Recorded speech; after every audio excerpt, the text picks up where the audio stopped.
Hello guys, welcome है, स्वागत है आप सभी का हमारे इस यूट्यूब चैनल पर जहां पर लगातार जारी है इंडियन हिस्ट्री की क्लासेस। और इंडियन हिस्ट्री में देख पा रहे हैं एंशिएंट हिस्ट्री। ठीक है, प्राचीन भारतीय इतिहास। और प्राचीन भारतीय इतिहास की बात करें तो जो टॉपिक है वो है वैदिक पीरियड, वैदिक सभ्यता। और जिसका चौथा पार्ट 4 लेके आए हैं आप लोगों के लिए। ठीक है, तो चलिए फिर स्टार्ट करते हैं आज की कहानी, आज की क्लास। और देखते हैं आगे की क्लास वैदिक पीरियड में। चलिए, इसके पहले पिछले क्लास में ब्राह्मण ग्रंथ की बातें कर चुके थे, उसके पहले वेदों की बातें कर चुके थे। आरण्यक उपनिषद की बातें पिछले क्लास में हमने देखी। ठीक है, फिर वहीं पर ऋग वैदिक कालीन सभ्यता और उत्तर वैदिक कालीन सभ्यता की बातें की। ठीक है, और ऋग वैदिक कालीन सभ्यता जहाँ पर, ठीक है, इनकी स्रोत, जानकारी के स्रोत, ऋग्वेदिक कालीन सभ्यता की जानकारी के स्रोत क्या था? ऋग्वेद था। वहीं पर उत्तर वैदिक कालीन सभ्यता की जानकारी का स्रोत क्या है? सामवेद, यजुर्वेद और अथर्ववेद। ठीक है, और इसमें सामाजिक जीवन, आर्थिक जीवन, राजनीतिक और धार्मिक जीवन की हम बातें करेंगे। ठीक है, चलिए।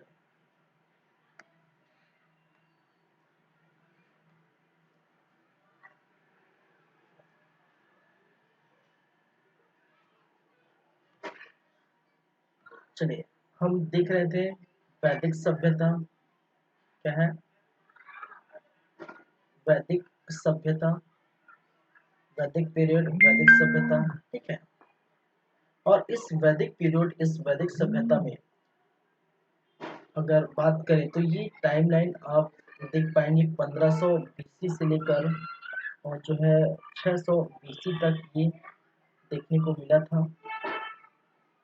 ठीक है, और इनके अंतर्गत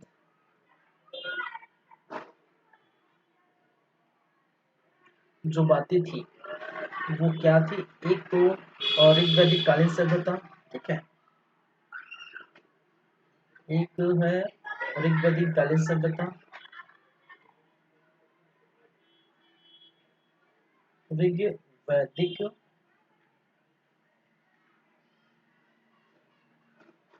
कालीन सभ्यता। ठीक है, और वहीं पर अगर दूसरी बात करें, इसको दो भागों में बांटे गए थे, उत्तर वैदिक कालीन सभ्यता। ठीक है, उत्तर वैदिक कालीन सभ्यता। ऋग्वैदिक कालीन सभ्यता जिसका टाइमलाइन आप जानते हैं 1500 बीसी से लेकर 1000 बीसी तक देखने को मिला था। वहीं पर उत्तर वैदिक कालीन सभ्यता की टाइमलाइन 1000 बीसी से लेकर 600 बीसी तक देखने को मिला था। ठीक है, 600 बीसी। ठीक है, इनके जानकारी के स्रोत के बारे में हमने बात की थी। जानकारी के स्रोत, ठीक है, और इनकी जानकारी के स्रोत जो है वो क्या था? वो था ऋग्वेद। क्या था? ऋग्वेद। ये आप जानते हैं।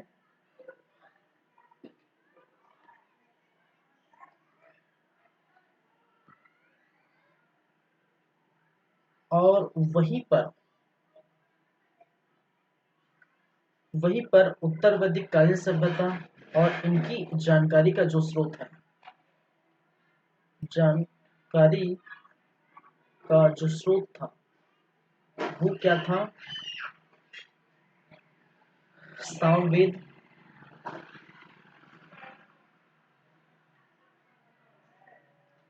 यजुर्वेद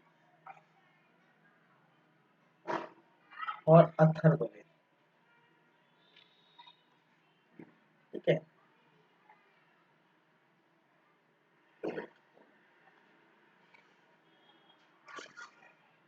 सामवेद, यजुर्वेद, अथर्ववेद। और इसमें हम क्या क्या पढ़ने वाले थे?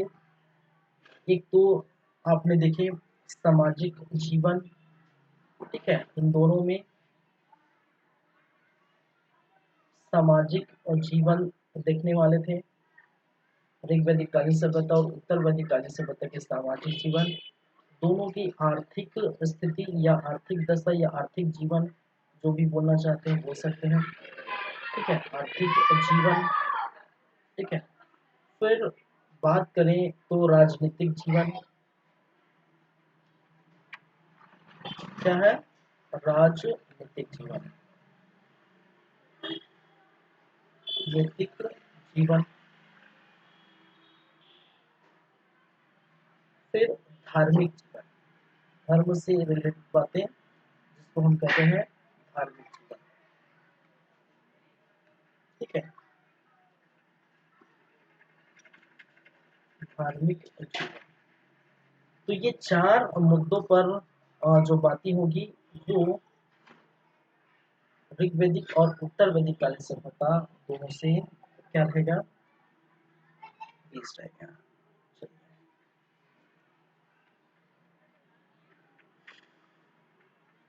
आगे बढ़ी।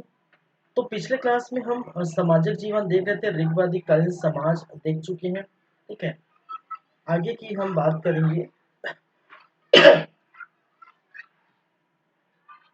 दूसरे नंबर पर हम बात करेंगे राजनीतिक जीवन, ऋग्वैदिक कालीन और राजनीतिक जीवन।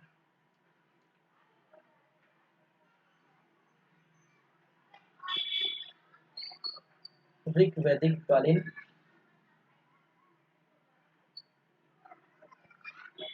राजनैतिक जीवन।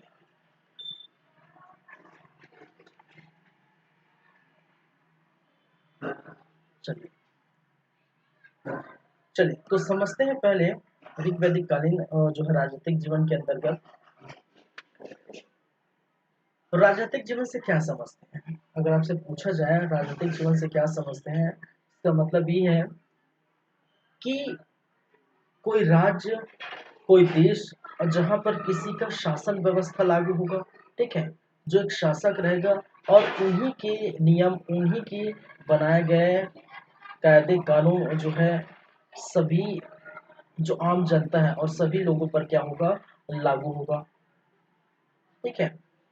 जैसे कि अगर देखें तो केंद्र में अगर हम बात करें तो पीएम साहब बैठे हैं, ठीक है। प्रत्येक राज्य में आपको सीएम साहब बैठे हैं। तो वहां पर आप देखने को मिलेगा जो चीज जो है नियम, कायदे, कानून जो बनाए जाते हैं वो सबके लिए क्या होता है?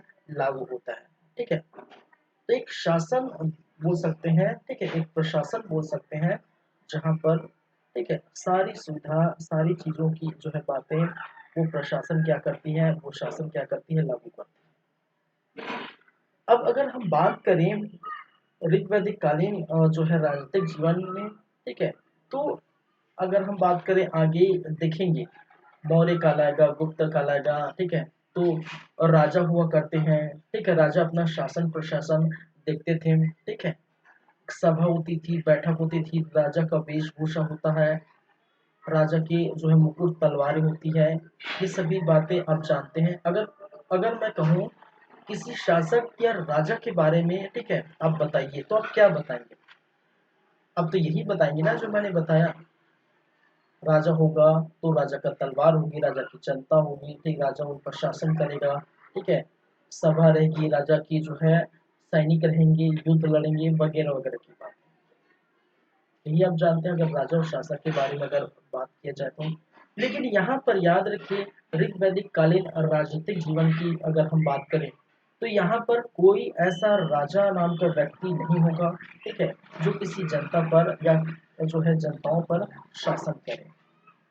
यहाँ सिर्फ और सिर्फ नाम मात्र के राजा रहते हैं। राजा का खुद का यहाँ पर भूमि, ठीक है, भूमि का जो स्वामी बोला जाता है ना, ठीक है, राजा खुद के पास, उनके पास कोई जमीन नहीं है, कोई जायदाद नहीं, कोई भूमि के स्वामी नहीं होते, ठीक है। देख वैदिक कालीन और जो है राजनीतिक जीवन में देखेंगे कि राजा जो है न ही कोई मुकुट धारण करते हैं, न उनके पास कोई तलवार रहती है, न कोई उनके पास सैनिक रहते हैं।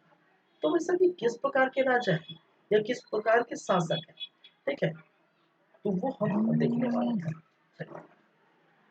तो राजनीतिक जीवन की हायरार्की हम देख लेते हैं। सबसे पहले हायरार्की कहने का मतलब है, ठीक है, एक लेवल, जैसे पीएम होगा, पीएम के नीचे सीएम होगा, सीएम के नीचे और जो है अधिकारी होंगे, ठीक है, वैसी टाइप की जो है संरचना।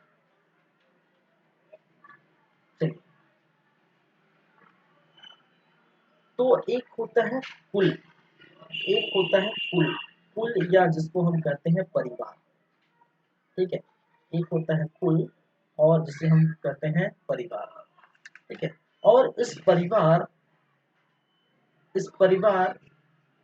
बहुत सारे अगर परिवार मिलेंगे, ठीक है, क्या होगा, अगर बहुत सारे परिवार मिलते हैं, बहुत सारे परिवार मिलेंगे, तो वो किसका निर्माण करते हैं, यहाँ पर एक कबीले का निर्माण करते हैं, ध्यान से समझिएगा, ठीक है, इसका निर्माण करते हैं, एक कबीले का निर्माण करते हैं। मैं थोड़ा स्पेस यहाँ पर दे दूं, कबीले का निर्माण करते हैं। बहुत सारे जब कबीले मिलेंगे तो वो किसका निर्माण करेंगे, ग्राम का निर्माण करेंगे। बहुत सारे जो है अगर ग्राम मिलेंगे तो वो किसका निर्माण करते हैं, विषय, ठीक है, किसका निर्माण करते हैं, विषय, या जिसको विष कहा जाता है। और बहुत सारे विष मिलकर किसका निर्माण करते हैं, जन, ठीक है।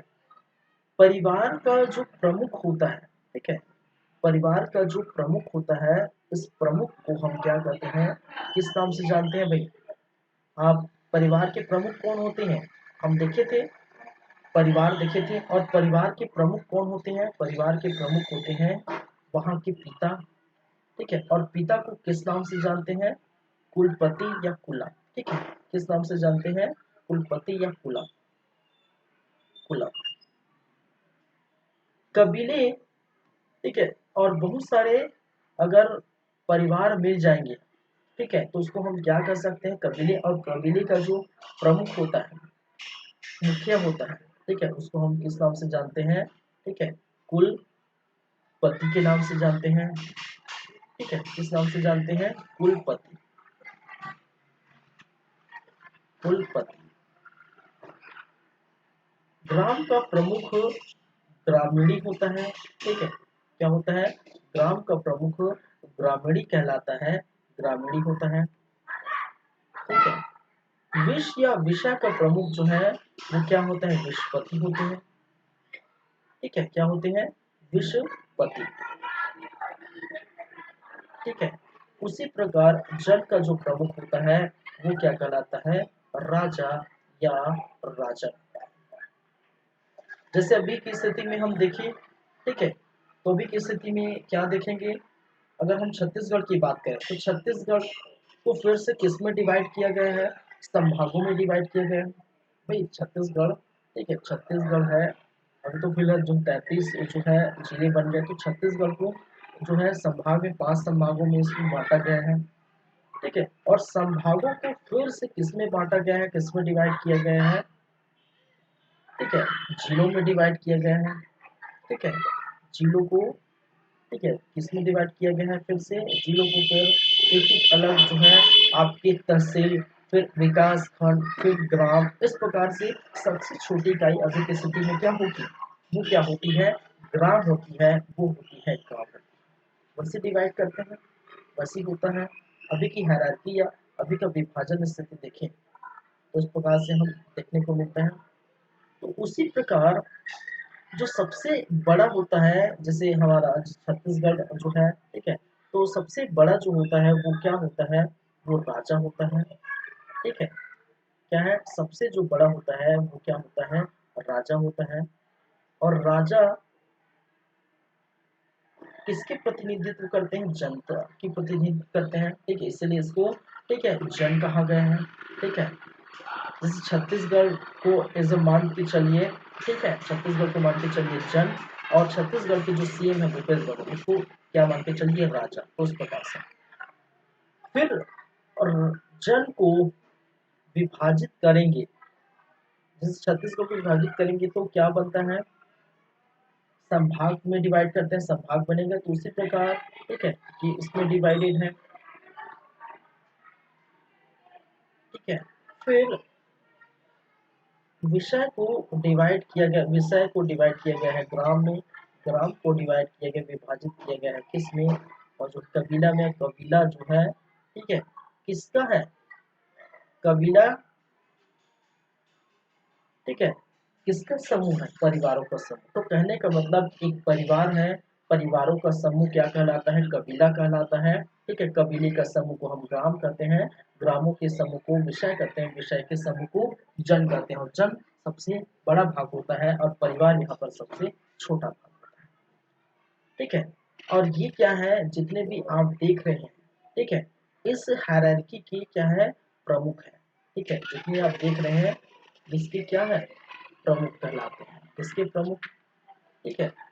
तो जन का प्रमुख क्या है, राजन है, विषय का प्रमुख विषयपति है, ग्राम का प्रमुख ग्रामीणी है, कबीले का पति कुलपति, और कुल का जो या परिवार का जो है क्या, प्रमुख कुलक कहलाता है। तो ये क्या है, ठीक है, प्रमुख या मुखिया,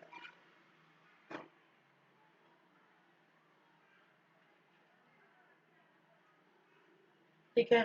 समझ में आ गया है? इस प्रकार से ये आपको देखने को मिलता है। तो ये हायरार्की है, ठीक है। अगर हम बात करें, किसकी बात करेंगे, राजा की बात करेंगे, क्योंकि राजा का शासन व्यवस्था है, ठीक है।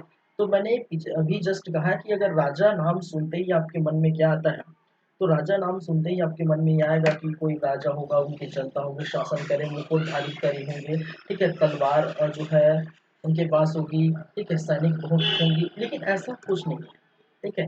ऐसा कुछ नहीं है, राजा सिर्फ नाम बात का रहता है, ठीक है। चलिए तो हम थोड़ा बात कर लेते हैं किसके बारे में, राजा के बारे में, राजा के बारे में, ठीक है। राजा या राजा, ठीक है, क्या है, राजा या राजा।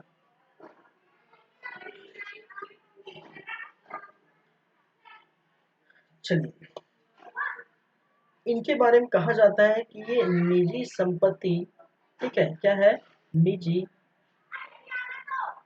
संपत्ति या भूमि का, या भूमि का स्वामी नहीं होता, ठीक है। निजी संपत्ति या भूमि का स्वामी नहीं होता, ठीक है। देखिए राजा है, ठीक है, आजकल के राजा के पास तो बहुत सारे जो है बैंक बैलेंस देखने को मिलता है, लेकिन इनके पास जो राजा है, राजा होने के साथ ही इनके पास कोई संपत्ति नहीं थी, ठीक है।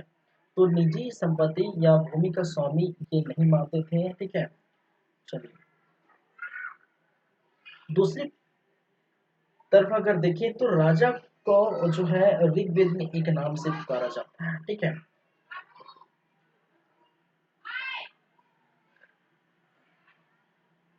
अगर हम बात करें ऋग्वेद, ऋग्वेद में जो राजा का जो नाम है, ठीक है, उस राजा के नाम को हम किस नाम से जानते हैं, उसको बोला जाता है गुप्ता जनस्य या जस्य गुप्ता, ठीक है। किस नाम से जानते हैं, गुप्ता जनस्य, या इसे कहा जाता है जस्य योपा, ठीक है। और इसका मतलब क्या होता है, इसका तात्पर्य क्या होता है, ठीक है। इसका मतलब होता है, तात्पर्य या इसका मतलब क्या होता है, इस जस्य योपा या गुप्ता जनस्य का इसका मतलब होता है कबीले का संरक्षक, कबीले का रक्षक, ठीक है। क्या है, कबीले का संरक्षक।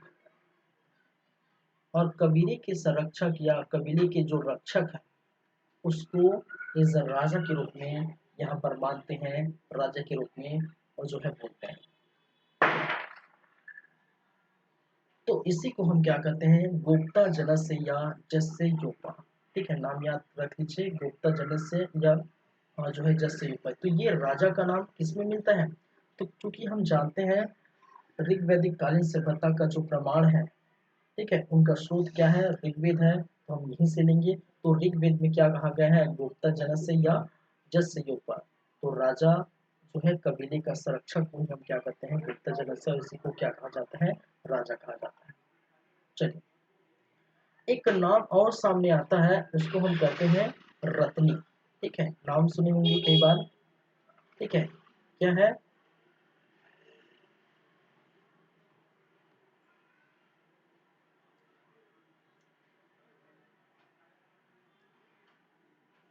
मैं इसको चेंज कर देता हूँ कलर। एक नाम सुने होगा जिसको कहा जाता है रत्नी। ठीक है,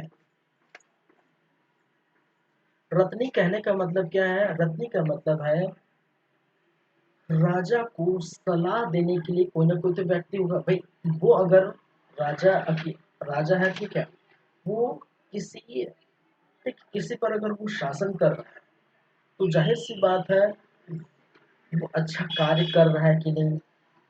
ठीक है, वो किस प्रकार से कार्य उनको आगे करना चाहिए, जनता को क्या क्या सुविधा मिलनी चाहिए, ये सब का जो है राजा तो अकेला हैंडल नहीं करेगा। ठीक है, तो एक होता है रत्नी, और रत्नी कहने का मतलब है यहाँ का ऋग्वैदिक कालीन सभ्यता में राजा के क्या होते हैं? मंत्री परिषद। जैसे अगर हम बोले, जैसे सीएम है, पीएम है, उनके क्या है? मंत्री परिषद है। और मंत्री परिषद का क्या कार्य होता है कि मुख्यमंत्री या प्रधानमंत्री को उनके अच्छे कार्यों पर उनको सलाह देने का अधिकार प्राप्त रहता है। ठीक है, और जिनको हम बोलते हैं मंत्री परिषद। मंत्री परिषद कहने का, ठीक है, ग्रुप ऑफ मिनिस्टर। ठीक है, ग्रुप ऑफ मिनिस्टर, मंत्रियों का जो है ग्रुप होता है, उनको हम क्या कहते हैं? मंत्री परिषद। तो यहाँ पर भी क्या देखने को है? रत्नी। ठीक है, रत्नी क्या है? इज अ मंत्री परिषद। क्या है? मंत्री परिषद।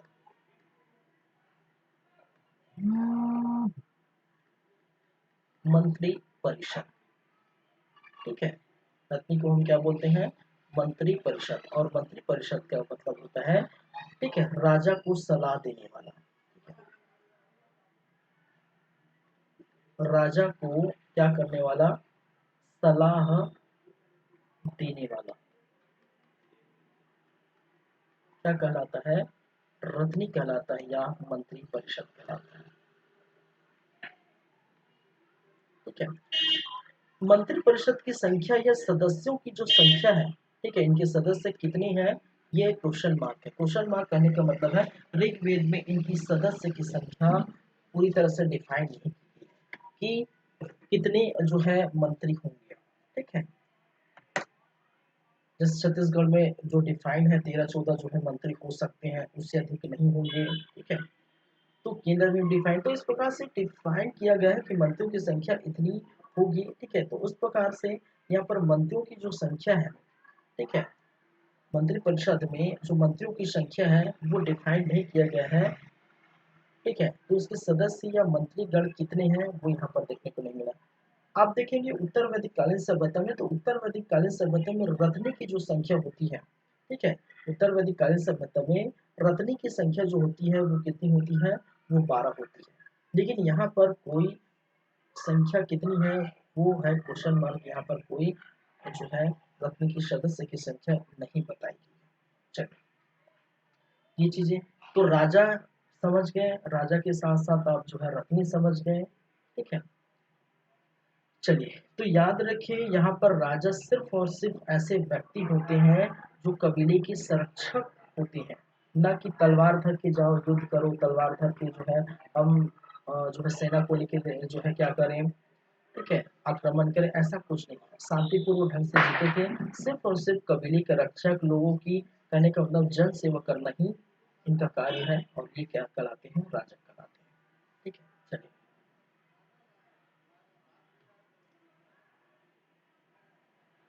प्रशासनिक संस्थान। ठीक है, ऋग्वैदिक कालीन सभ्यता में जो है कुछ प्रशासनिक संस्थान देखने को मिलता है। क्या है? प्रशासनिक संस्थाएं, ठीक है।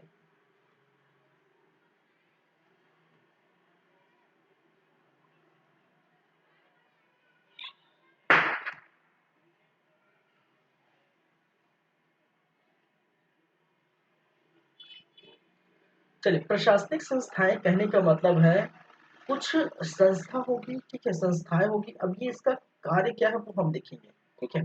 एक जो होता है, ठीक है, एक होता है सभा, ठीक है, मैं इस यहीं पर लिख देता हूँ, ठीक है। एक जो होता है क्या होता है, सभा, दूसरा होता है समिति और तीसरा होता है विधान, ठीक है। तो उसको लिखेंगे बाद में, ठीक है। तो पहले एक होता है सभा, ठीक है, दूसरा समिति और तीसरा विधान, ठीक है।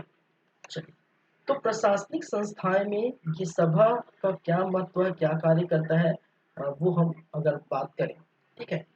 तो पहली बात तो ये याद रखनी पड़ेगी सभा के बारे में कि ऋग्वेद में इस सभा का जो उल्लेख है, ऋग्वेद में जो सभा है तो सभा का उल्लेख मिलता है, ठीक है। और ऋग्वेद में सभा का उल्लेख 8 बार किया गया है, 8 बार हुआ है। कितने बार हुआ है, ऋग्वेद में सभा का जो उल्लेख है, ठीक है, वो कितने बार हुआ है, 8 बार सभा का उल्लेख देखने को मिला है। चलिए, सभा के बारे में ये कहा जाता है कि ये उच्च वरिष्ठ कुलीन लोगों का क्या था, संस्था था। उच्च, ठीक है, वरिष्ठ, उच्च या वरिष्ठ या कुलीन लोगों का क्या था, संस्था था। लोगों का संस्था को हम क्या कहते हैं, सभा कहते हैं, ठीक है।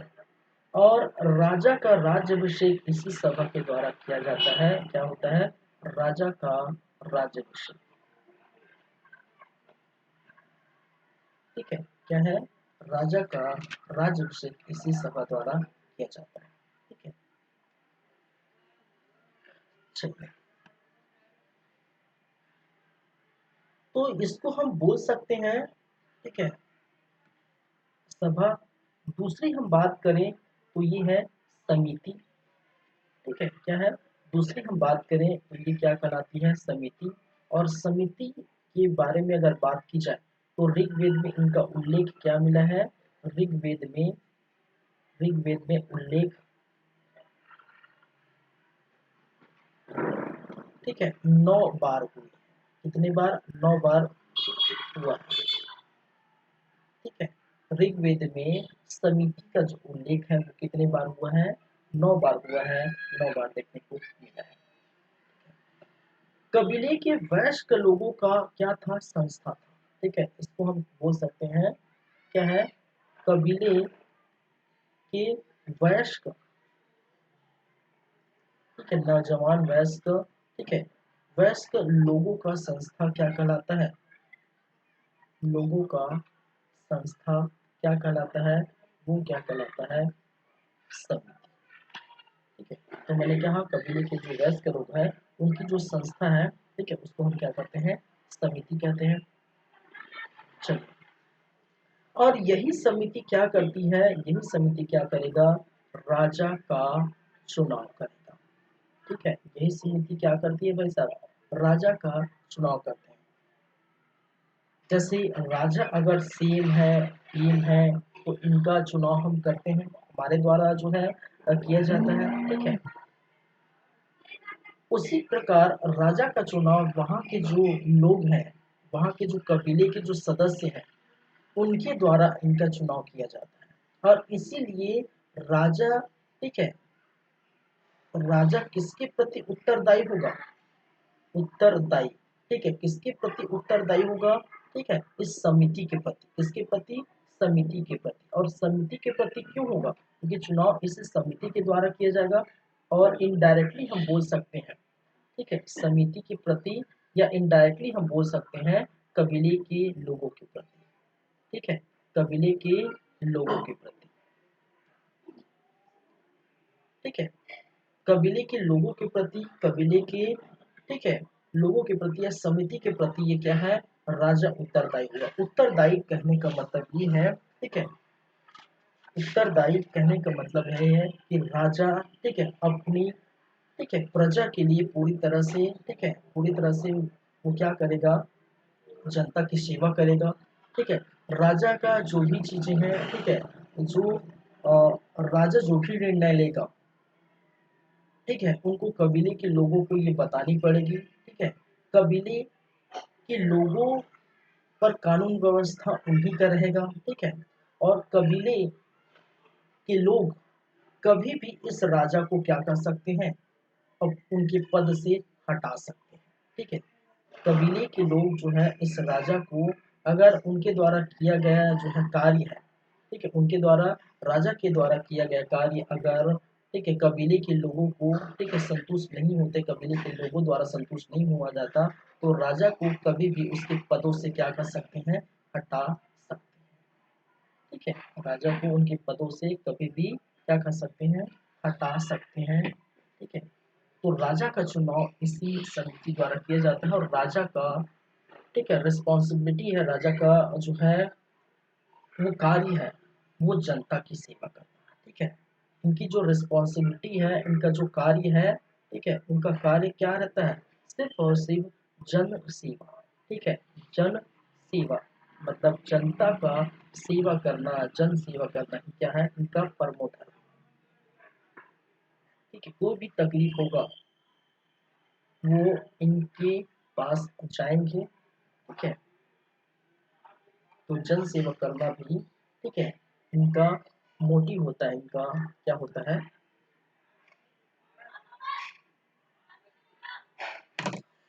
चलिए, कार्य होता है। अब उत्तरवर्ती कालीन सभ्यता की अगर मैं बात करूंगा, इसके बाद हम देखेंगे उत्तरवर्ती कालीन सभ्यता, तो उत्तरवर्ती कालीन सभ्यता में चीजें बदल जाती है। राजा जहाँ ऋग्वैदिक कालीन सभ्यता में, ठीक है, इनका कार्य जनता की सेवा करना, जनता पर पूरा आश्रित अपने आप को दे देना, वहीं पर उत्तरवादी कालीन सभ्यता में ये हट के, इससे हट के राज्य के विस्तार की तरफ ध्यान देता है, जहाँ पर, ठीक है, जहाँ पर युद्ध होगा, जहाँ पर आपकी मंत्री परिषद भी रहेंगे, साथ ही साथ जो सैनिक भी रखे जाएंगे, ठीक है, पैसे आने लगेगा। ये क्यों होता है, हम अगर इसमें इस समय ऋग्वैदिक कालीन सभ्यता अगर देख रहे हैं, उत्तरवैदिक कालीन सभ्यता जाने से राजा की स्थिति कैसे बदल जाती है, तो इसका मुख्य कारण आप देखेंगे, हम बात करेंगे जब उत्तरवैदिक कालीन सभ्यता, तो सबसे मुख्य कारण ये है कि वहाँ की स्थिति में, ठीक है, वहाँ की जलवायु में परिवर्तन देखने को मिला, क्योंकि उसके पहले ये गंगा नदी के तट पर थे, फिर बाद में गंगा नदी के किनारे, ठीक है, गंगा नदी के जो है पीछे थे, बाद में गंगा नदी के तट पर बिहार झारखंड के आसपास आपको देखने को मिलेगा उत्तरवर्ती कालीन सभ्यता में। यूपी में उसी समय 1000 ईस्वी के आसपास लोहे का आविष्कार हुआ था, लोहे की खोज की थी यूपी के अतरंजी खेड़ा में, और लोहे का आविष्कार एक जो है बोल सकते हैं, ठीक है, एक बहुत बड़ा क्रांति लाया था इस समय, जहाँ पर लोहे से औजार बनाए जाते थे, ठीक है। लोहे से जब औजार बनेंगे तो लोहे से तलवार बनेंगे, अगर तलवार बनेंगे, ठीक है, औजार बनेंगे, लोहे से हल बनेगा, तो जुताई अच्छी होगी, वर्षा अगर हो रही है वहां पर, क्योंकि नदी के तट पर बसा हुआ था, ठीक है, तो कृषि अच्छी होगी, कृषि अच्छी होगी तो जो है, ठीक है, इनकम जो है, आर्थिक व्यवस्था सुधरेगी, आर्थिक व्यवस्था सुधरेगी, तो लोहे आप जानते हैं पहले से जो है आविष्कार हो चुका है, उनसे हथियार बनेंगे, हथियार बनेंगे एक तरह से, और दूसरी तरफ से कृषि से पैसा आएंगे, तो जब पैसा आएंगे, हथियार बनेंगे, तो राजा क्या करेगा, ठीक है, राजा चाहेगा कि मैं क्या करूंगा, ठीक है, राजा चाहेगा कि वो क्या कर सकते हैं, दूसरे देश पर, दूसरे राज्यों पर आक्रमण करें, ठीक है, और उसको लूट के या उसको हरा के वो वहां पर अपनी राज्य स्थापित करेगा, ठीक है। तो इस प्रकार से राजा क्या करेगा, एक बहुत बड़ा रोल प्ले करता है यहाँ पर, ठीक है, और उसका सबसे बड़ा कारण है कृषि का अत्यधिक होना, और साथ ही साथ उसी समय लोहे का आविष्कार होना, ठीक है। लेकिन हम उत्तरवर्ती कालीन सभ्यता देखेंगे तब बात करेंगे, आप कंफ्यूज हो जाओगे।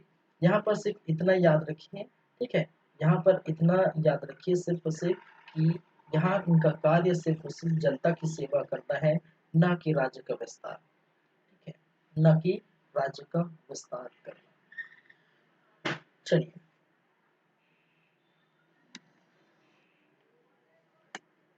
नेक्स्ट हम चलते हैं, इनके बाद हम बात करेंगे सभा समिति हो गए, और थर्ड जो है वो क्या है, विदत। क्या है, सभा समिति, और थर्ड जो है क्या है, विदत। फर्स्ट सेकंड और थर्ड जो है वो क्या कहलाता है, विदत। विदत के बारे में याद रखिए, सबसे पुरानी जो है क्या होती है, संस्था होती है। ठीक है, ऋग्वेद में, ठीक है, ऋग्वेद की सबसे पुरानी संस्था कौन है, ये विदत है। इसको हम क्या बोल सकते हैं, पहली बात इसके बारे में ये कहा गया है कि ऋग्वेद में विदत का उल्लेख, विदत का उल्लेख, ठीक है, आपको देखने को मिलेगा 122 बार हुआ है। ठीक है, विदत का उल्लेख 122 बार हुआ है। ठीक है, ऋग वैदिक कालीन सभ्यता की ये सबसे प्राचीन संस्था है। दूसरी बात है क्या है, ऋग वैदिक कालीन सभ्यता की सबसे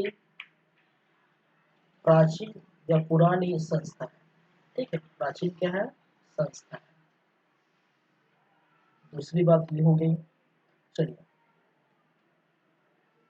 इनमें वृद्धों और विद्वानों का सहभागिता देखने को मिलता है। वृद्धों एवं विद्वानों का की संस्था इनको कहा गया है। ठीक है, विदत को वृद्धों और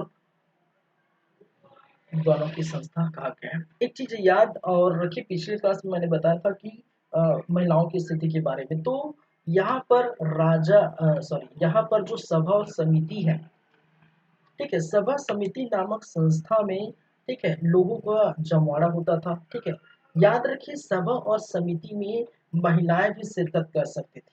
ठीक है, सभा समिति में पुरुष के साथ साथ महिलाएं को भी ये क्या था, अधिकार था कि ये सभा समिति में जा सके, सभा सभा समिति में शिरकत कर सके। लेकिन वहीं पर उत्तरवर्तीकालीन सभ्यता जाएंगे तो देखेंगे सभा समिति में महिलाओं को पूरी तरह से क्या कर दिया गया था, बैन कर दिया गया था, पहली बात। और दूसरी बात, ये जो विदत है जो आप देख रहे हैं, सबसे पुरानी संस्था विदत, ये जो विदत है वो उसको पूरी तरह से खत्म कर देता है, इसको पूरी तरह से समाप्त कर दिया जाता है उत्तरवर्तीकालीन सभ्यता। ठीक है, तो सभा में अगर हम बात करें तो इनके जो सदस्य होते हैं, ठीक है, इनके जो सदस्य होते हैं,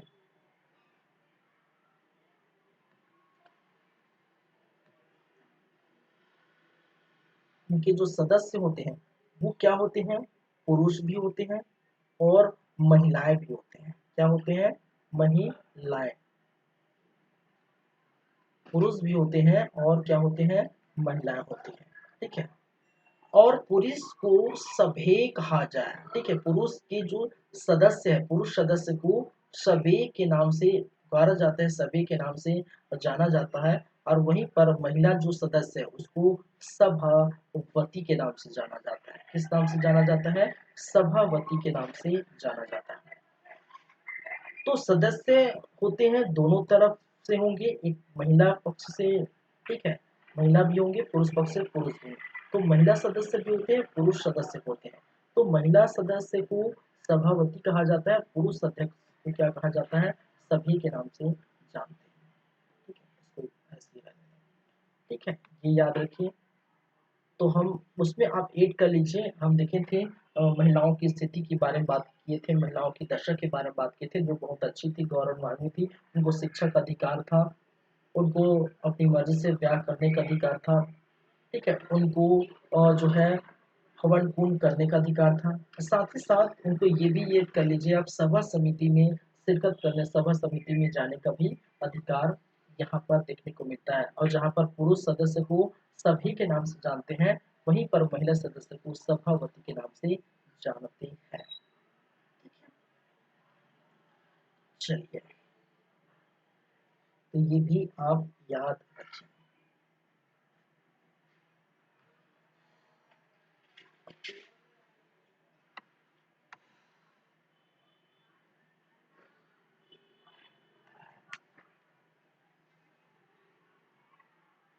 ये तीन हो गया। देखिए, कुछ इस समय अधिकारी वर्ग भी थे। ठीक है, अधिकारी वर्ग भी थे। अधिकारी गण बोल सकते हैं या अधिकारी वर्ग बोल सकते हैं। ठीक है, कुछ अधिकारी वर्ग नाम सामने आया है ऋग्वैदिक कालीन सभ्यता में। एक होता है जिसको हम बोलते हैं पुरोहित। ठीक है, क्या है? पुरोहित। ठीक है, क्या होता है? एक होता है पुरोहित। पुरोहित राजा का एक प्रकार का गुरु होता है। ठीक है, राजा को सलाह देने का जो है, ये क्या करते हैं, इनके पास अधिकार होता है, तो इनको क्या कहा जाता है? पुरोहित को राजा का, ठीक है, गुरु मानते हैं इनको, राजा का गुरु। ठीक है, और इनका अधिकार लेवल क्या था? इनका अधिकार ये था, इनके पास ये अधिकारी का जो अधिकार क्या था,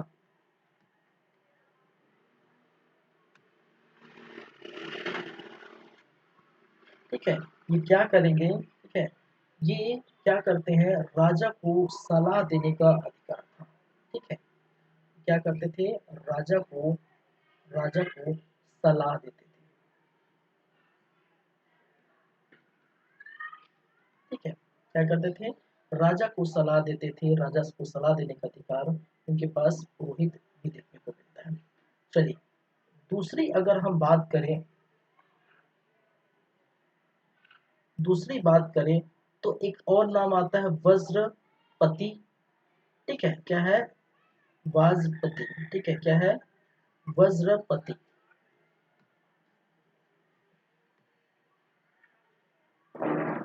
वज्रपति। और वज्रपति को हम क्या कहते हैं? ये चारागाह का अधिकारी होते हैं। क्या है? चारागाह का अधिकारी। ठीक है, भूमि का अधिकारी होता है। ठीक है, इसका अधिकारी होता है भूमि का अधिकारी। चारागाह का अधिकारी किसको बोलते हैं? वज्रपति को बोला जाता है। वज्रपति को क्या करते हैं? बोलते हैं। चलिए, तीसरा जो आपको देखने को मिलती है,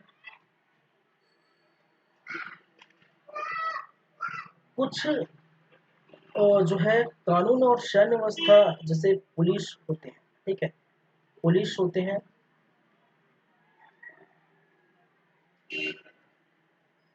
गुप्तचर हुआ जाते हैं, गुप्तचर। ठीक है, गुप्तचर। और जो है, चलिए, पुलिस और गुप्तचर थे। और ये किसको संभालेंगे? ये कानून और न्याय व्यवस्था चलाते हैं। ठीक है, पुलिस को उस जमाने में उग्र कहा गया है। उग्र के नाम से जानते हैं। किस नाम से जानते हैं? उग्र के नाम से जानते हैं। गुप्तचर को स्पष्ट के नाम से जानते हैं। और इनका कार्य क्या है? इनका कार्य कानून और न्याय व्यवस्था है। ठीक है, कानून एवं, ठीक है, न्याय व्यवस्था। ठीक है, कानून एवं न्याय व्यवस्था। हालांकि कानून और न्याय व्यवस्था सभी का जो है, पूरे सिस्टम का बागडोर तो राजा के पास रहेगा। तो राजा भाई हर जगह थोड़ी जाएगा। ठीक है, राजा हर जगह थोड़ी जाएगा। तो कानून और न्याय व्यवस्था राजा के साथ साथ पुलिस और गुप्तचर के पास भी होती थी। सेना भी थी। ठीक है, कुछ सैन्य सेना भी थी। ठीक है, जैसे क्या है, सैन्य सेना के रूप में अगर बात करें, ठीक है, तो कबीले की टोली। ठीक है, कबीले के लोग तो टोली बनाकर रहते हैं। ये, ठीक है, इनकी सेना थी। कुछ पैदल सेना थी। ठीक है, कुछ जो है रथ सेना थी। और कुछ घुड़सवार सेना थी। क्या है? घुड़सवार सेना। ठीक है, घुड़सवार सेना। तो इस प्रकार से आप देख सकते हैं, ऋग्वैदिक कालीन जो है सभ्यता में सैन्य व्यवस्था भी देखने को मिली थी। ठीक है, तो सैन्य सेना के अंतर्गत कबीले की टोली की जो है सेना, पैदल सेना, रथ सेना, घुड़सवार सेना। कानून व्यवस्था, पुलिस और जो गुप्तचर करते हैं। वज्रपति को चारागाह का अधिकारी, भूमि का अधिकारी कहा जाता है। पुरोहित जो है राजा की, ठीक है, को सलाह देने का अधिकार था। इसको, ठीक है।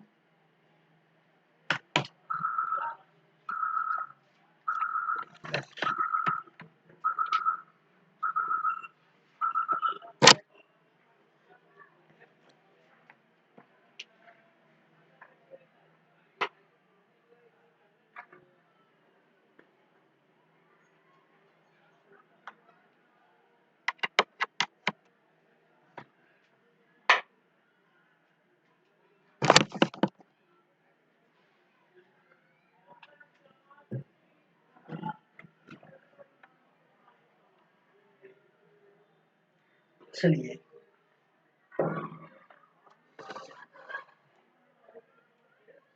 ये हो गया आपका, ठीक है, अधिकारी वर्ग अधिकारी गण वगैरह देख लिए। अब जो बातें करेंगे वो क्या करेंगे, ठीक है, एक युद्ध की जानकारी हमें मिलती है, ठीक है, एक युद्ध की जानकारी मिलती है जिसको हम कहते हैं 10 राज्य युद्ध, ठीक है, 10 राज्य युद्ध।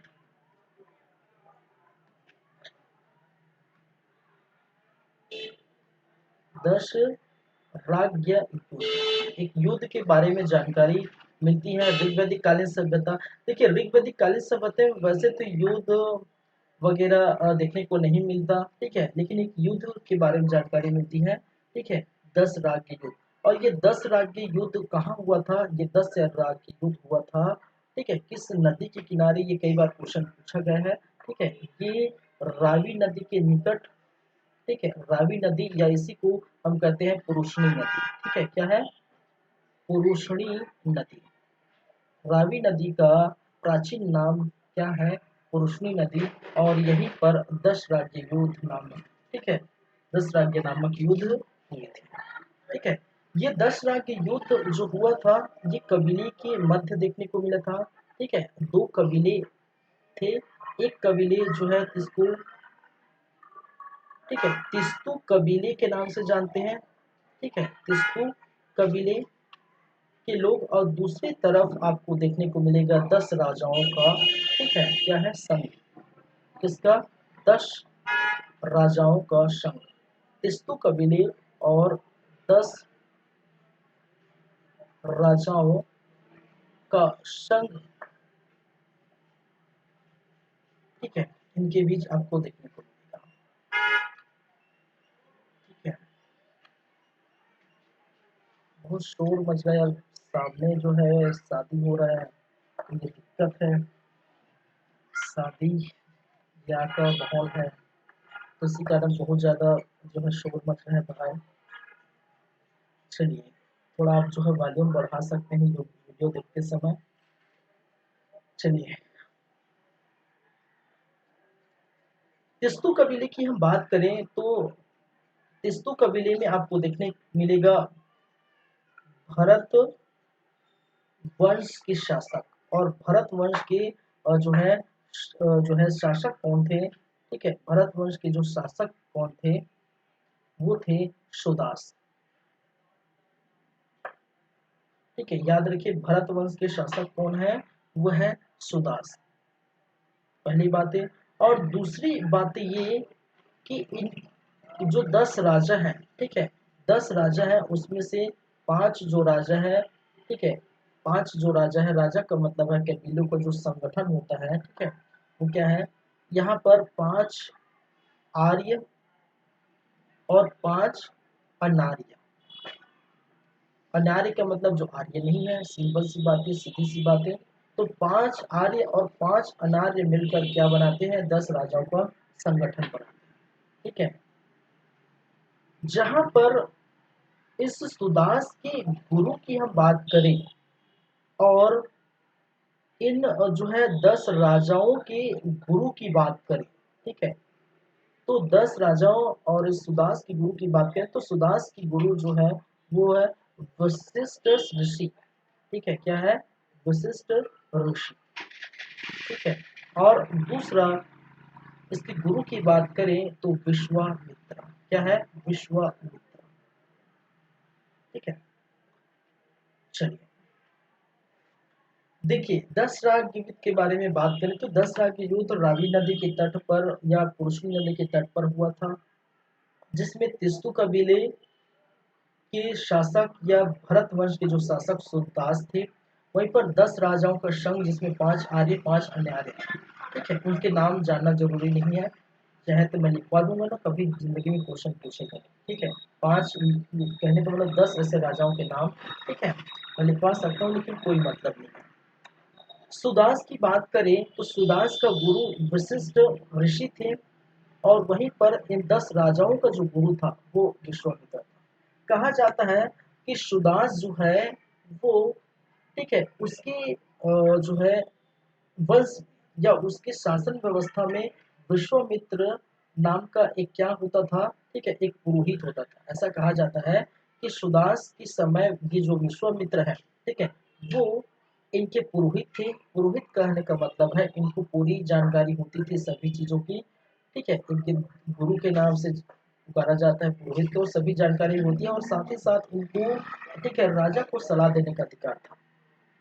किसी कारणवश कहा जाता है कि सुदास ने विश्वामित्र को उसके पद से हटा दिया था, ठीक है, सुदास ने इस विश्वामित्र को उनके पद से हटा दिया गया था। और ठीक है उनके, ठीक है,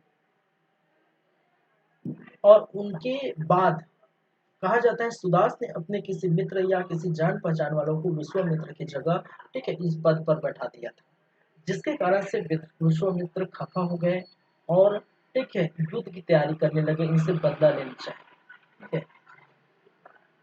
तो इसी कारण से ये 10 ऐसे राजाओं से मिलते हैं, ठीक है, जो एक टोली बनाकर रहते हैं, एक संघ था, ठीक है, तो 5 आर्य 5 अनार्य, ठीक है, ये सब संघ बनाए थे और 10 राजाओं का ये संघ था, ठीक है। और इनके साथ ये मिले, ये विश्वामित्र, ठीक है, इनके पक्ष हो गए और दूसरे पक्ष में, ठीक है, सुदास हो गए। दोनों के बीच जो है युद्ध होते हैं।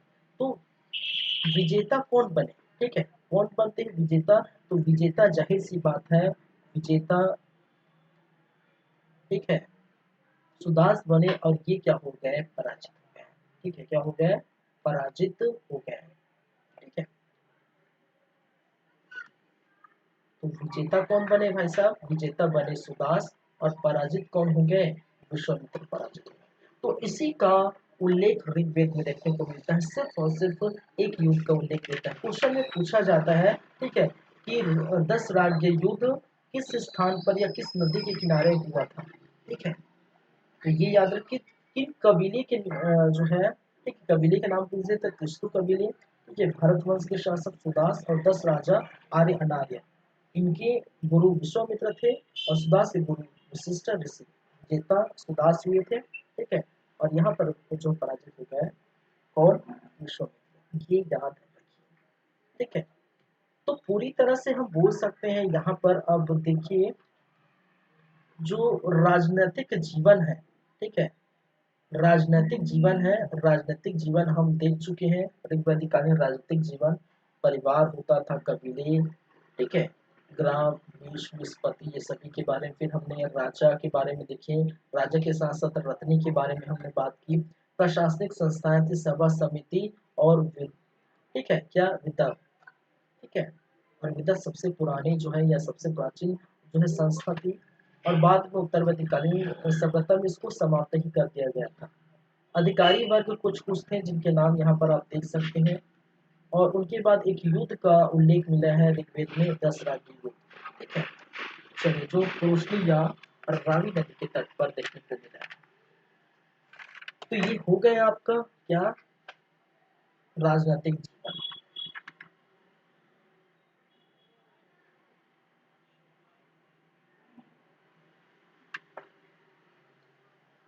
ठीक है। तो ऋग्वैदिक कालीन सामाजिक जीवन देख चुके हैं, समाज देख चुके हैं, और दूसरा ऋग्वैदिक कालीन और जो है राजनीतिक जीवन देख चुके हैं। थर्ड हम बात करेंगे ऋग्वैदिक कालीन आर्थिक जीवन, ठीक है। थर्ड जो है वो क्या है,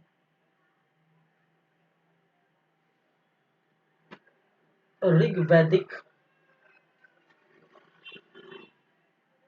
कालीन अर्थव्यवस्था, अर्थव्यवस्था या ऋग्वैदिक कालीन आर्थिक जीवन बोल सकते हैं, जो भी बोलना चाहिए, आर्थिक जीवन, ठीक है।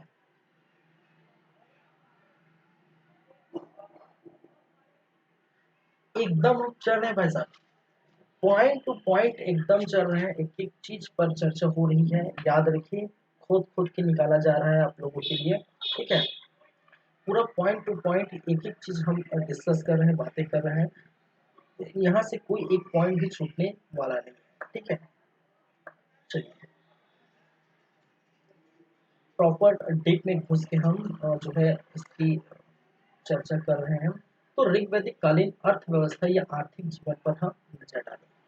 अब अर्थव्यवस्था से क्या समझते हैं, आर्थिक जीवन से क्या समझते हैं। ठीक है। जैसे राजनीतिक जीवन से क्या समझते थे कि कोई राजा हो गया, कोई शासक हो जाए, कि जनता पर वो शासन करे, ठीक है, जनता के अच्छे बुरे के बारे में सोचे, तो वो क्या कहलाता है, शासक होता है, शासन होता है। अब आर्थिक जीवन अर्थव्यवस्था के से क्या समझेंगे, इससे ये समझते हैं कि आर्थिक जीवन या अर्थव्यवस्था का मतलब होता है कि ठीक है, हम जीवन निर्वाह के लिए, ठीक है, हम जीवन यापन के लिए, जीवन निर्वाह के लिए क्या क्या करते हैं, ठीक है। अभी कोई जो है प्राइवेट जॉब कर रहा है, किसी का गवर्नमेंट जॉब है, कोई खेती किसानी कर रहा है, कोई मजदूरी कर रहा है, कोई ठेला लगाया हुआ है, ठीक है, कोई ना कोई अपने अपने धंधे में जो जिसको अच्छा लगता है, जिसमें माहिर है वो, ठीक है, वो भी कार्य कर रहे हैं। कहने का मतलब है किसी भी तरह से वो अपनी रोजी रोटी, अपनी दिनचर्या चला रहे हैं, ठीक है, पैसे कमा रहे हैं, तो वही है अर्थव्यवस्था।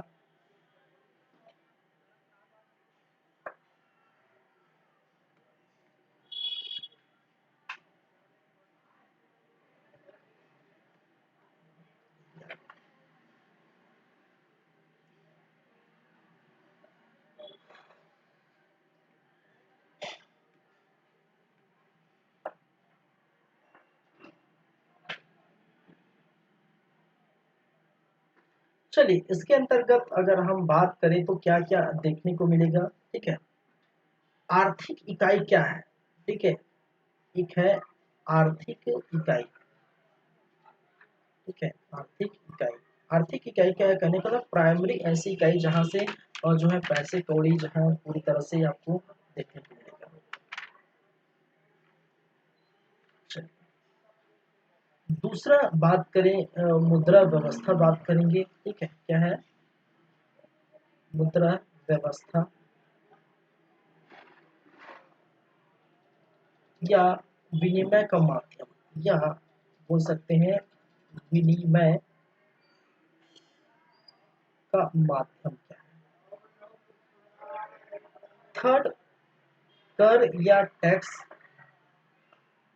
कर या टैक्स व्यवस्था,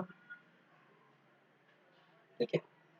यहाँ पर हम देखेंगे, एक तो हम देखेंगे जो है पशुपालन देखेंगे, ठीक है, क्या है, पशुपालन होते हैं।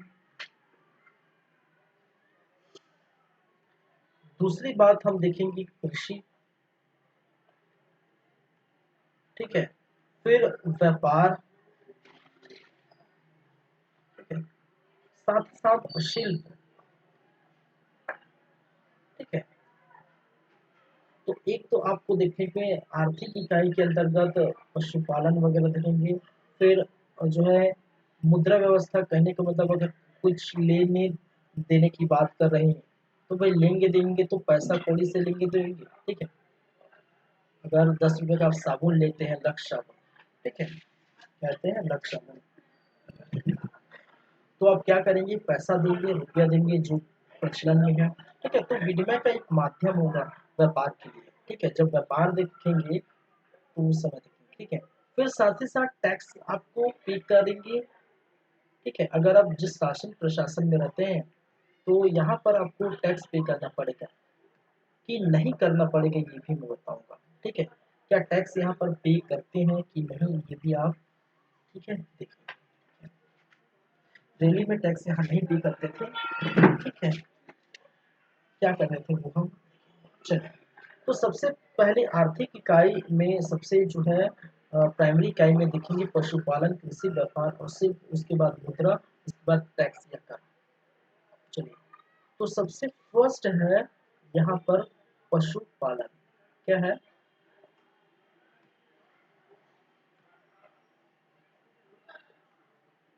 पशुपालन।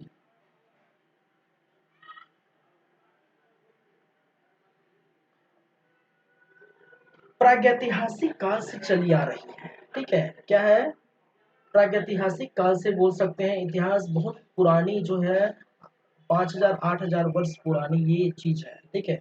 पशुपालन जो है सबसे पुरानी जो है क्रियाएं हैं, जो सदियों से चलती आ रही है, तो यहाँ पर भी पशुपालन देखने को मिलता है, ठीक है। पशुपालन से अपनी रोजी रोटी जो है क्या करेंगी, चलाएंगे। अब पशुपालन से इसका महत्व क्या बढ़ जाता है, पशुपालन से ठीक है। पशुपालन से कहने का मतलब इसका महत्व क्यों है, ठीक है, इसका महत्व पशुओं का हम पालन करेंगे, ठीक है, तो अभी के जनरेशन में तो उतना महत्व, ठीक है, नहीं है। कई लोगों के लिए है जो जिनकी रोजी रोटी कमाने का जरिया सिर्फ और सिर्फ पशुपालन है। जैसे कि जो गांव में देखे, ग्रामीण क्षेत्र में देखे तो जो है ग्वाले लोग हैं, ठीक है, वो उन्हीं से जीवन जो है बसर करते हैं, पशुपालन से ही, ठीक है। या चरवाहा जो होता है ना, ग्रामीण क्षेत्र में चरवाहा, ठीक है, तो बहुत सारे बैल भैंस, बहुत सारे जानवरों को, बकरी वगैरह को चराने ले जाते हैं, वहां से उनको बहुत सारी चीजें मिलती हैं, ठीक है, कृषि के लिए, ठीक है, पशु मिल जाता था, ठीक है, खाद के लिए पशु के जो है, ठीक है, पशु का जो है, ठीक है, उनके जो है मटेरियल से हम क्या क्या है खाद का निर्माण भी कर सकते हैं। पशुओं से दूध वगैरह की भी चीजें देखने को मिलती है, दूध भी प्राप्त हो सकती है, तो बहुत सारे ऐसी सुविधाएं इस उस समय सुविधा आपको, ठीक है, क्या क्या देखने को मिलती है। एक तो महत्व क्यों है पशुपालन का, एक तो महत्व है आपका यातायात हेतु महत्व क्यों था पशुपालन का, यातायात हेतु। तो अभी तो भाई आपके पास गाड़ी है, आपके पास जो स्कूटी है, आपके पास जो है वो कार वगैरह है। उस समय ऐसी चीजें देखने को नहीं मिली थी, उस समय ऐसी चीजें नहीं थी। तो जो यातायात की सुविधा के लिए ये महत्व बहुत और बढ़ जाता था, ठीक है। पशुपालन की जो है परिप्रेक्ष्य से हम बात करें, आर्थिक स्थिति सुधरती थी, आर्थिक जीवन सुधरता था, कृषि में महत्व देखने को मिलेगा, ठीक है।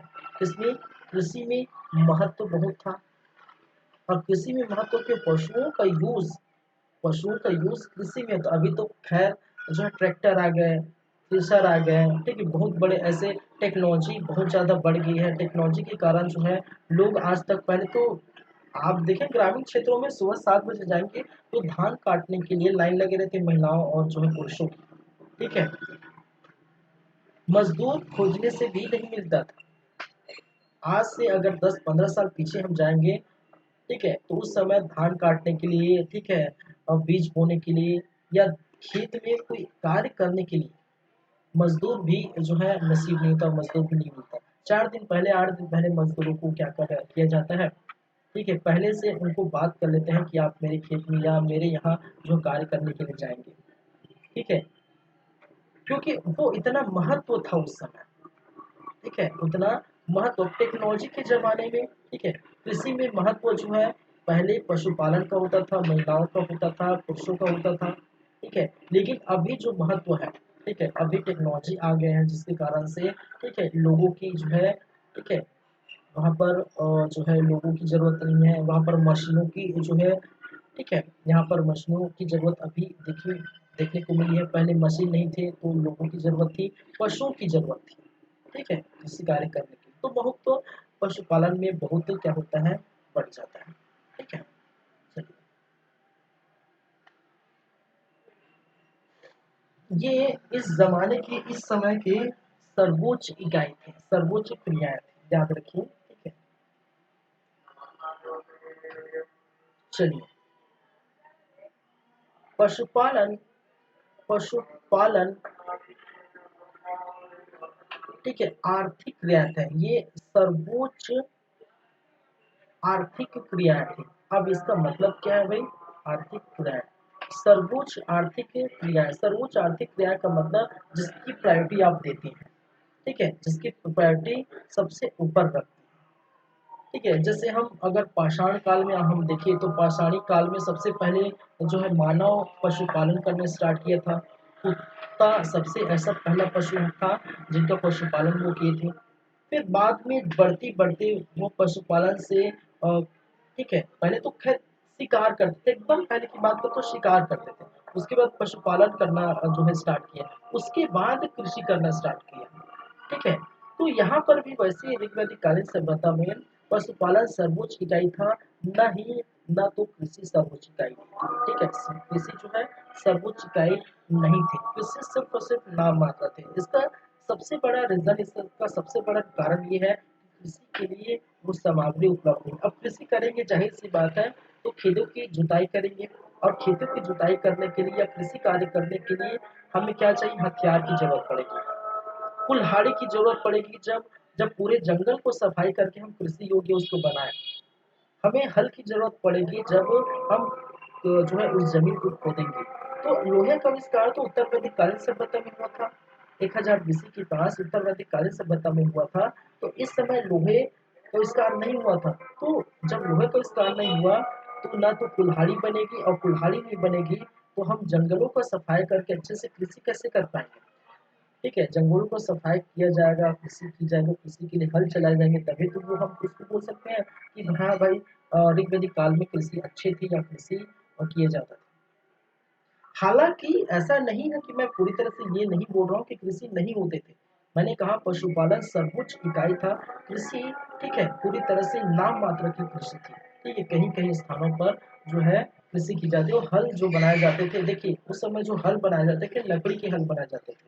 ठीक है, और पशु जब खींचते हैं हल को तो लकड़ी का हल कभी कभी टूट भी जाता है, उतना कारगर साबित नहीं होता था। कृषि के परिप्रेक्ष्य में अगर बात करें तो पशुपालन एक जरिया था जहाँ से बहुत सारी चीजें आपको देखने को मिलती। पशुपालन आर्थिक क्या था, इकाई था।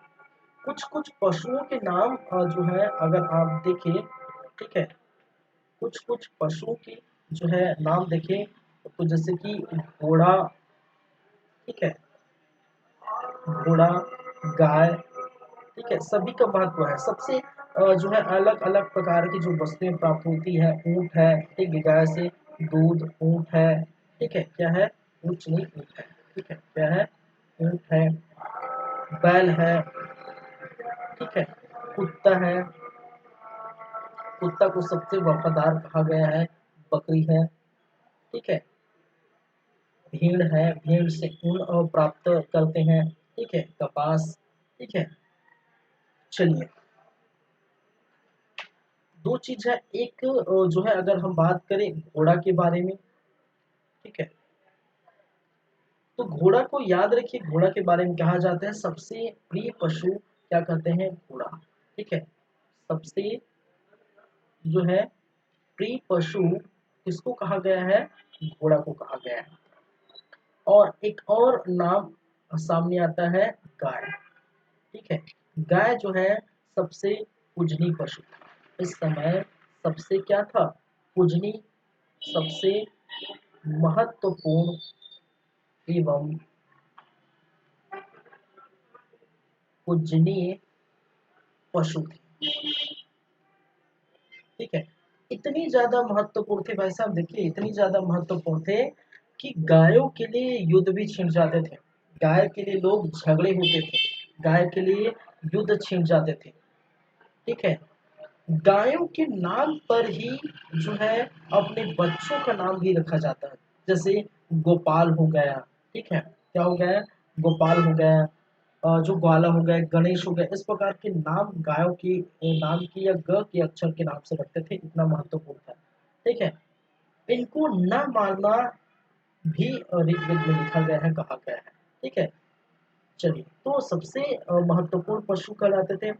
संपत्ति की इकाई भी इनकी, ठीक है, संपत्ति की क्या थी, इकाई थी, ठीक है, संपत्ति की इकाई इनको मानते थे। और संपत्ति की इकाई कहने का मतलब क्या है, आज अगर अगर मैं बोलूं कि कोई व्यक्ति आज बहुत बड़ा अमीर व्यक्ति है, कोई बहुत बड़ा धनवान है या बहुत बड़ा अमीर है, तो उसकी काउंटिंग आप किससे करते हैं, कि उनके पास पैसा है, उनके पास कार है, उनके पास बंगला है, ठीक है।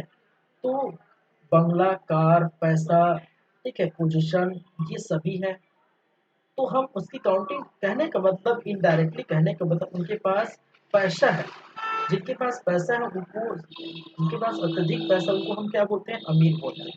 तो उसी प्रकार यहाँ पर इस समय ऐसा कहा जाता है कि जिनके पास जितनी तादाद मात्रा में गाय हैं वो उतना ही अमीर कहलाता था।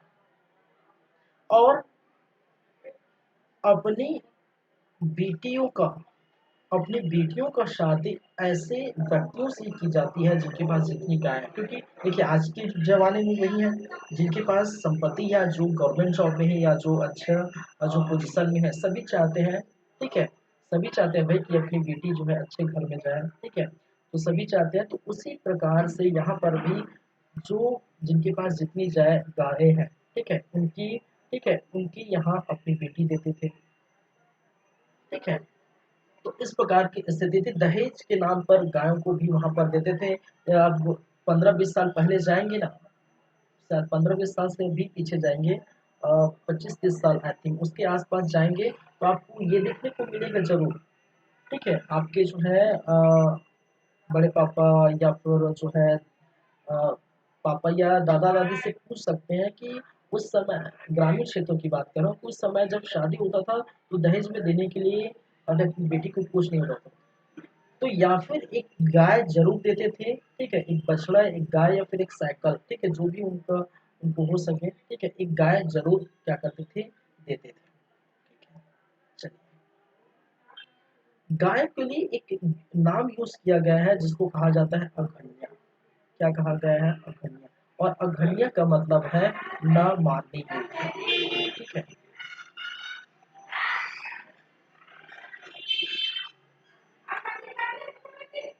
ठीक है, अघन्या का मतलब होता है न मारने योग्य। तो गायों को कहा जाता है कि बहुत पूजनीय होते हैं, बहुत जो है महत्वपूर्ण होते हैं, और इनको न मारने योग्य कहा गया है। इसका मतलब अघन्या का मतलब गाय के लिए एक शब्द यूज किया गया है, ठीक है, गाय के लिए एक शब्द यूज किया गया है, और वो शब्द क्या है, वो शब्द है अघन्या। अघन्या का मतलब होता है न मारने योग्य, ठीक है। चलिए, ठीक है, गाय के लिए शब्दों का यूज किया गया है जिसको हम कहते हैं अघन्या। अघन्या का मतलब है न मारने योग्य, ठीक है। साथ ही गायों की चोरी भी होती थी, ठीक है, क्या होती थी, गायों की चोरी भी की जाती थी, ठीक है। गायों की जो है चोरी भी होती थी, ठीक है। क्या होती थी, गायों की इतना महत्वपूर्ण है भाई, जिसके पास जितना धन दौलत है उसको चोरी करेंगे। चोर तो बहुत एटीएम उठा के ले जाते हैं आजकल, ठीक है, तो वो क्या है, आज के जमाने में धन दौलत, आज के जमाने में वो जो है जिनके पास पैसा है वो, ठीक है, वही एक जरिया है, ठीक है, वही एक जरिया है, ठीक है, पैसा जिससे आप खरीद, ठीक है, विनिमय कर सकते हैं, ठीक है। तो पैसे की चोरी आज भी होती है, अभी होती है, तो उस समय यदि पैसे के रूप में अगर देखा जाए तो गाय थी, तो गाय की यहाँ पर क्या होती थी, चोरी होती थी, और गायों के लिए युद्ध भी हो जाता था, ठीक है। क्या होता था, गायों के लिए, गायों के लिए क्या होता था, युद्ध भी होता था, ठीक है, युद्ध भी होता था, ठीक है। क्या होता था, गायों के लिए युद्ध भी होता था। चलिए, याद रखिए गायों का यूज देखने को मिला, गाय इतनी महत्वपूर्ण था कि ऋग्वेद में इसका उल्लेख, ऋग्वेद में, ठीक है, उल्लेख मिला है, ठीक है, ऋग्वेद में इसका उल्लेख है 176, ठीक है, कितने बार, 176, 176 बार इसका उल्लेख आपको देखने को मिलता है इस समय, ठीक है। तो बहुत महत्वपूर्ण थी, बहुत महत्वपूर्ण थी। तो जैसे कि हमने बताया सभा और समिति में इनका उल्लेख मिलता था, ठीक है, सभा और समिति का उल्लेख ऋग्वेद में मिलता था, तो उनका 8 बार, 9 बार, ठीक है, वेदांत का 122 बार, तो उसी प्रकार यहाँ पर 176, 176 बार इनका उल्लेख मिला है, ठीक है। चलिए, तो ये चीजें हैं, पशुपालन हम देख रहे हैं, ठीक है। चलिए, तो समझिए, यह वो सबसे बड़ी पशु घोड़ा और सबसे पूजनीय होता है गाय। चलिए, ये हो गया, आगे बढ़े, आगे की बात करेंगे जो है कृषि पर।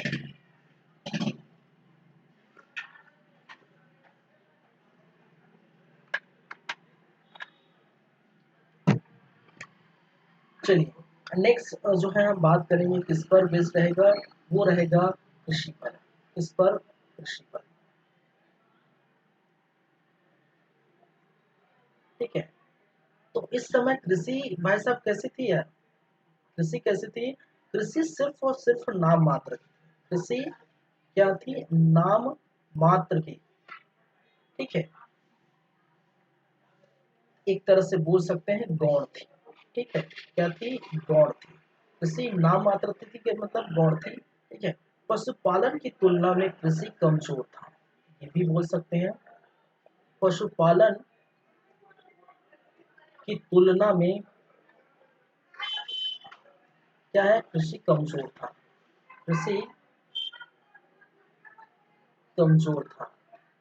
ठीक है, इसका रीजन मैंने बताया। ठीक है, इसका रीजन मैंने बताया कि उस समय लोहे का आविष्कार नहीं हुआ था, तो लोग जो है उनके पास नहीं तो कुल्हाड़ी हथियार वगैरह था कि जंगल को साफ कर सके, कृषि योग्य बना सके, जुताई कर सके वगैरह वगैरह। ठीक है, तो कृषि योग्य और जो भूमि नहीं थी, नहीं बना पाया, इसलिए कृषि कार्य बहुत कम हुआ। मैंने ये कहा कमजोर थी, मतलब कम कर रहे थे, पशुपालन की तुलना में कृषि कमजोर थी।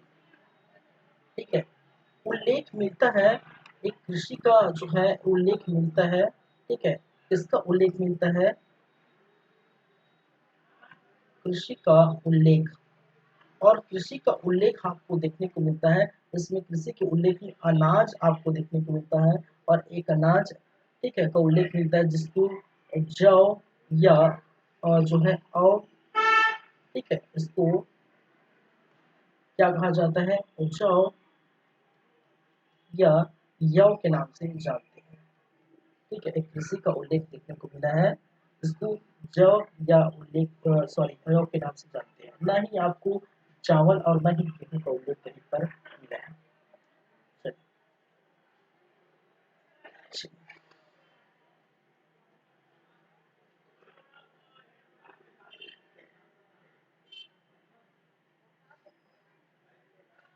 चलिए, कृषि के बारे में और कहा गया है कि ऋग्वेद में, ठीक है, ऋग्वेद की आप देखेंगे, ऋग्वेद में मैंने बताया था। ठीक है, ऋग्वेद हम पढ़े थे, तो ऋग्वेद में मैं बताया कि जो है 10 मंडल थे, 1028 सूक्त थे, 10,558 मंत्र थे। ठीक है, तो जिसमें आप देखे थे 10 मंडल थे, कितने? 10। तो 10 मंडल में जो है प्रथम मंडल, ठीक है, क्या है? फर्स्ट,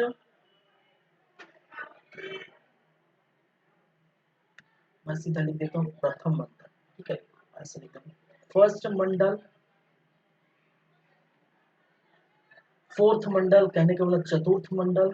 ठीक है, फोर्थ मंडल या चतुर्थ मंडल या और एवं टेंथ मंडल, टेंथ मंडल या 10वीं मंडल। ठीक है, तीनों में ऋग्वेद की तीनों मंडल में, ठीक है, तीनों मंडल में कृषि के उल्लेख है। तीनों मंडल में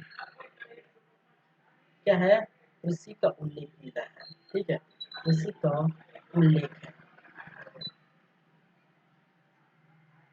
ठीक है,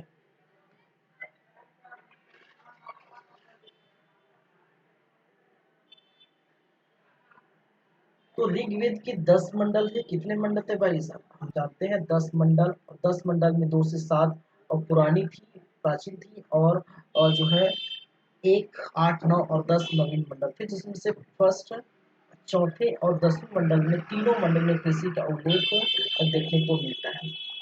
जहाँ पर ये चौथे मंडल है, इस चौथे मंडल की अगर बात करें, ठीक है, इस चौथे मंडल की बात करें,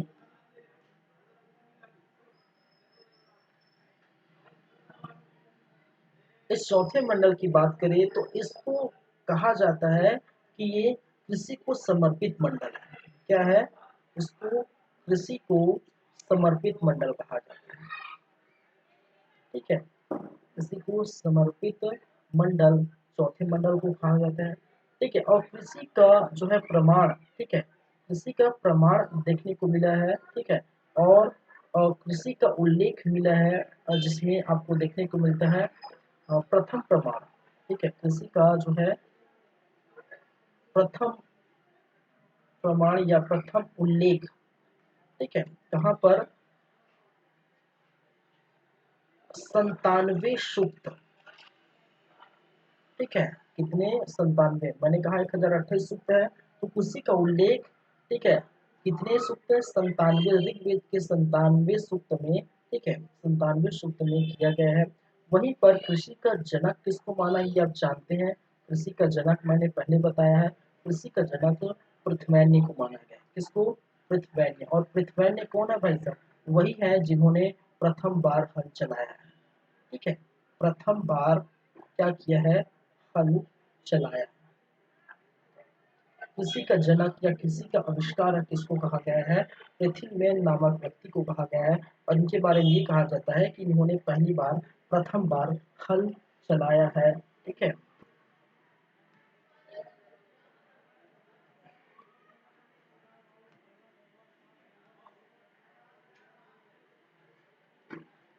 चलिए, तो चौथे मंडल में ये बातें हैं कही गई है। और हमने 10वें मंडल में ये भी देखे थे। ठीक है, 10वें मंडल में कृषि एवं मौसम की जानकारी हमें मिलती है, साथ ही साथ औषधि की जानकारी मिलती है। और आपको एक और जानकारी मिलती है। ठीक है, 10वें मंडल में एक और जानकारी मिलती है। किसकी जानकारी भी?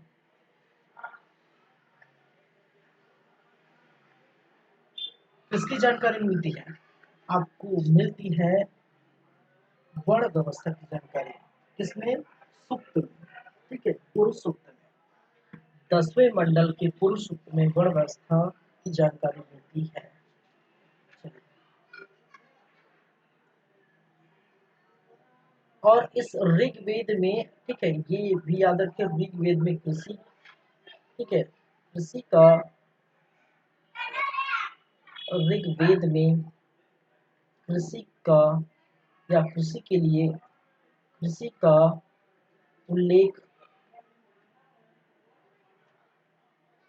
24 बार हुआ है। ठीक है, ऋग्वेद में कृषि का उल्लेख कितने बार हुआ है भाई साहब? ऋग्वेद में कृषि का उल्लेख 24 बार हुआ। चलिए, तो ये थी कृषि से संबंधित बातें।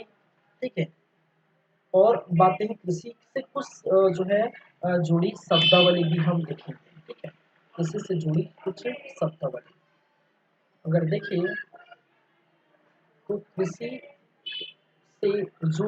से संबंधित कुछ शब्दावली है जिसका यूज उस समय होता था। ठीक है, कृषि के शब्दावली,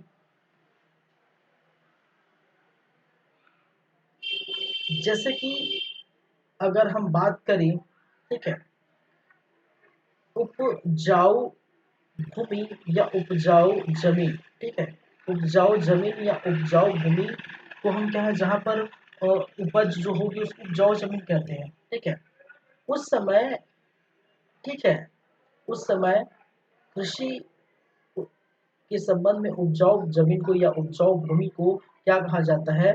उर्वरा भूमि कहते हैं। क्या कहते थे? उर्वरा भूमि की कहा जाता है। उपजाऊ भूमि को या उपजाऊ जमीन को, ठीक है, मैं भूमि ही लिख देता हूँ, उपजाऊ भूमि को किस नाम से जाना जाता है?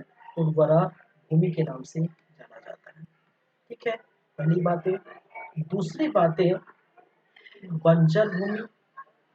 क्या है? बंजर भूमि। और बंजर भूमि जहाँ पर, ठीक है, उपज पैदावार नहीं होती, फसल की पैदावार नहीं होती, उसको किस नाम से जानते हैं? खिल्य भूमि के नाम से जानते हैं। ठीक है, किस नाम से जानते हैं?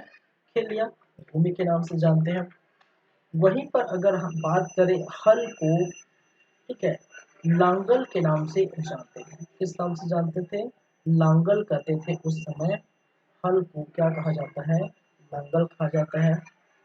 हल से बनी रेखा, हल से बनी रेखा, हल से बनी रेखा कहने का मतलब जब कृषि कार्य करेंगे, ठीक है, तो ये अगर खेत है, अगर आप हल चलाएंगे तो उस प्रकार से क्या हो जाती है? रेखा टाइप जो संरचना बन जाती है।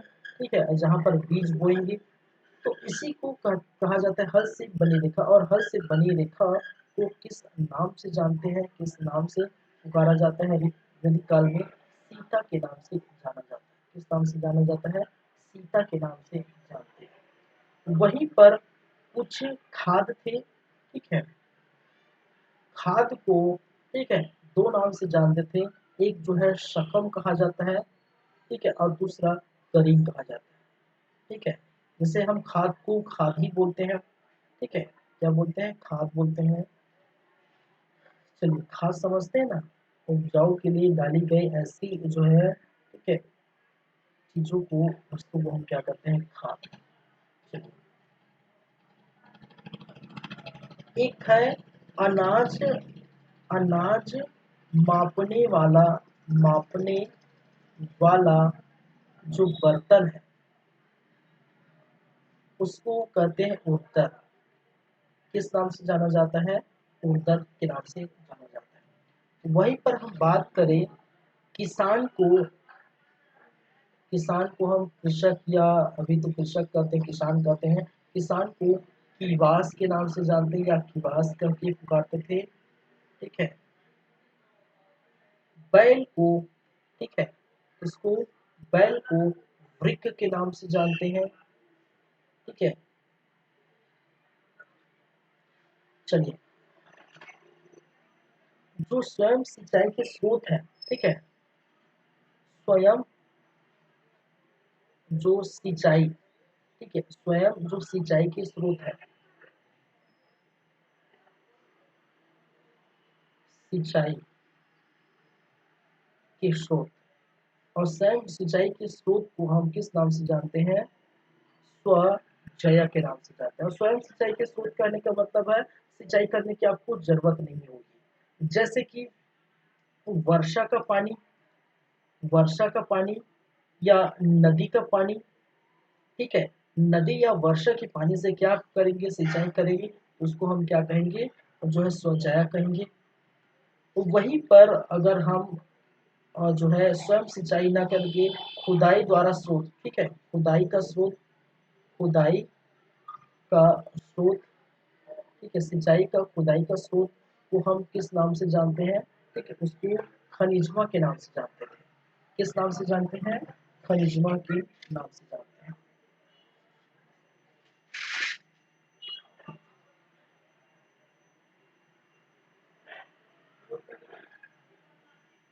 खनिजमा, ठीक है, और खनिजमा कहने का, और जो है खुदाई कहने का मतलब है, या फिर हम कुएं खोदेंगे, कुएं खोद कर हम सिंचाई करेंगे। ठीक है, क्या खोदेंगे, हम कुएं खोदेंगे, कुएं खोद कर सिंचाई करेंगे। हम तालाब खोदेंगे, क्या खोदेंगे, तालाब खोदेंगे, और तालाब खोद कर सिंचाई करेंगे। तो ऐसे चीजों को हम क्या करते हैं, खनिजमा के नाम से जानते हैं। एक चीज आप यहाँ जो है सिंचाई में नोट करके लिख सकते हैं। ठीक है, यहाँ पर नहर का कोई उल्लेख नहीं मिला है, नहर का कोई उल्लेख नहीं मिला है। कई भाई साहब बोल रहे होंगे ना, कोई कुएं भी बोल दिए, तालाब भी बोल दिए, तो नहर क्यों नहीं बोल रहे हैं। ठीक है, तो याद रखिए, नहर का कोई उल्लेख यहाँ पर देखने को नहीं मिला है, नहर का उल्लेख नहीं मिला है। ठीक है, चलिए, ये याद रखिए, ऋग्वेद, ठीक है, ऋग्वेद में नहर का उल्लेख नहीं मिलता है। चलिए, तो ये आपका क्या हो गया, ये आपका हो गया क्या, कृषि, इससे संबंधित बातें, पशुपालन। ठीक है, और जो ऋग्वैदिक कालीन अर्थव्यवस्था, और अर्थव्यवस्था देख रहे हैं, अर्थव्यवस्था में कृषि देखिए, व्यापार जो है, पशुपालन देखिए, बाकी जो है वो है व्यापार है, शिल्प है, ठीक है, मुद्रा व्यवस्था है, विनिमय व्यवस्था है, ठीक है, और कर या टैक्स व्यवस्था। फिर उत्तर वैदिक कालीन सभ्यता में फिर यही बातें होंगी। ठीक है, तो मेरे ख्याल से फिर जो है दो क्लास होगा भाई, एक क्लास में यही कंप्लीट नहीं होगा। ठीक है, एक क्लास में कंप्लीट नहीं होने वाला। ठीक है, तो आज की क्लास हम यहीं पर रखेंगे, क्योंकि लंबा नहीं खींचना है, अच्छे से जो है समझ के पढ़ेंगे। ठीक है, तो ये जो है आज का क्लास होगा, फिर कल का होगा, परसों का होगा। ठीक है, दो क्लास और, तो ये चार वीडियो हो गया या चार क्लास हो गए, उसके बाद दो क्लास और होगा, तभी ये जो है आपका जो है वैदिक सभ्यता खत्म होगा। ठीक है, तो चलिए फिर, आज का जो क्लास था वो है वो था पार्ट 4 वैदिक जो है सभ्यता में। और पार्ट 4 में अभी तो फिलहाल सिर्फ ऋग वैदिक कालीन जो समाज, आपके आर्थिक जीवन, ठीक है, और राजनीतिक जीवन, तीनों बस हुई है, और आर्थिक जीवन में हाफ हुआ है, और धार्मिक जीवन बाकी है और इतनी ही सारी बातें उत्तर वैदिककालीन सभ्यता के परिप्रेक्ष्य में हम बातें करेंगे। ठीक है, चलिए, तो चलिए फिर हम देखते रहिए अपना आपका अपना यूट्यूब चैनल जिसका नाम है सीजी कंप्यूटर्स। लगातार आप ये उपलब्ध रहेंगे आपके लिए। ठीक है, तो चलिए फिर चलते हैं, नेक्स्ट क्लास में हम बातें करेंगे आगे की बातें, और आगे की बातें जो रहेगी वो किस पर बेस्ड रहेगी, वो रहेगा व्यापार, शिल्प और मुद्रा व्यवस्था और कर टैक्स प्रणाली। ठीक है, चलिए, थैंक यू, मिलते हैं नेक्स्ट टाइम।